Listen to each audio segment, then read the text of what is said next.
again. Thank you. So let's start this conversation with new technology. Technology that we're using right now. It's so smart, it's clever, it's high, it's all that we never hoped for. But is it really so modern? Is this really something new, or is the real technology, modern technology, hidden? Well, around the world are underground bases. They call them DUMBs, deep underground military bases.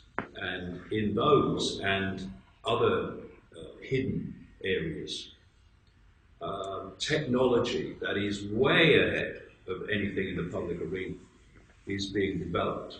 But way ahead, you mean like, I don't know, 5 years, 10 years, or decades? Even further. Anything we see in the public arena at the cutting edge of technology is way back from what they actually have. And what I've uncovered over the years is this. There is an agenda. It goes way back, and it has been to take complete control of the human mind and human perception, right down to human thought and human emotion, so that you can basically turn the population into robots. And what we're seeing now is the people that are promoting this openly describing exactly that world. There's a man in America, he's a Google executive. I call him the PR man for Frankenstein. It's called Ray Kurzweil. Yes. And he's openly talking about the fact that by 2030, the human brain will be, via technology, connected to what he calls the cloud. And the cloud is artificial intelligence. Now, what has been happening, I think I talked about this the last time, was that we have been brought along and programmed to perceive a very narrow band of possibility and to self-identify who we are with the realm of the five senses. So if I said to someone, "Who are you?" they'd tell me their name, they'd tell me their job, they'd give me the 5 sense rundown of who they are.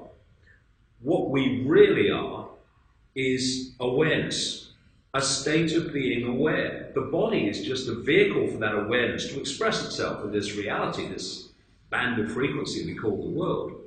And it's been very, very effective, this program perception, holding people's attention, point of attention, in the 5 senses. This technological part of it that's now unfolding so fast is to take that control of perception to the next level. It is to get technology inside the body, inside the brain, attach it to this cloud, this artificial intelligence, and then it will feed our thoughts, our emotions, our responses, everything. Don't even take my word for that. Ray Kurzweil says that once we are connected technologically to this cloud, over time, the cloud, artificial intelligence, will do more and more about thinking until, he says, there's no human left as we perceive human now.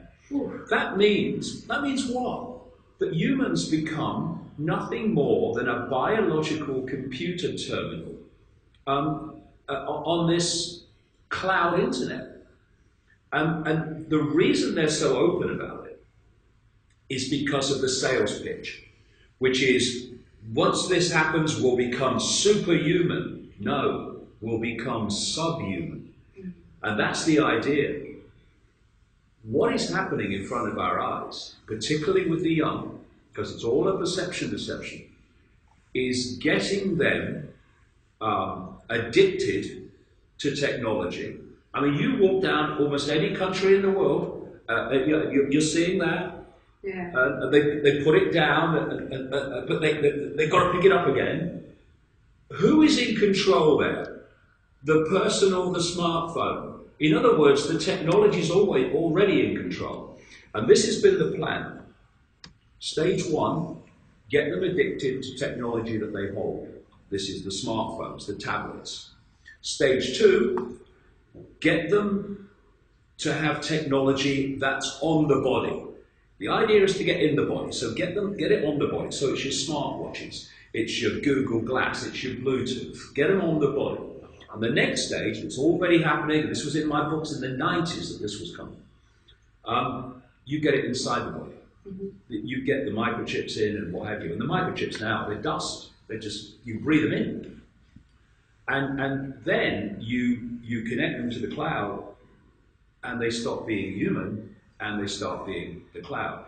And this is the question. You know, we talked last time about, you know, what's ultimately behind this, and I was saying that it's a non-human, well, it's non-human, and it takes a non-human, if you like, quote, physical form. Not that there is any physical, that's another story. It takes a reptilian form, it takes the form of what they call greys and others. But ultimately, what this force is, it's a state of awareness, it's a state of consciousness. It's a very inverted state of consciousness, which you can give a word to that we would recognize, and that's psychopathic. It's a psychopathic consciousness. If you look at a human psychopath, what is it that makes them a psychopath? Is it their eyes? Is it their legs? Is it their arms? No, it's their state of awareness that makes them psychopathic. And the key, there's a list, it's called the Hare test. And it's a list of character traits, and if you have enough of them, they call you a psychopath. Mm-hmm. Top of that list, no empathy. The inability to put yourself in the feelings of those you may suffer. This is the inverted awareness that has infiltrated this world. Yes, it takes a non-human form, reptilian, grey, whatever, but at the basis, it is a deeply inverted, distorted state of awareness that has no capacity for empathy. This is the state of awareness that drops bombs on the innocent and has no emotional consequence for it. Now, I'm coming back to technology here, because, of course, all the time now we hear this phrase, artificial intelligence. Oh, artificial intelligence is running this. They've got it, artificial intelligence now, flying military planes, sailing or controlling military craft and ships. It's all artificial intelligence. All artificial intelligence is doing this. Here's the question I never asked. What is it?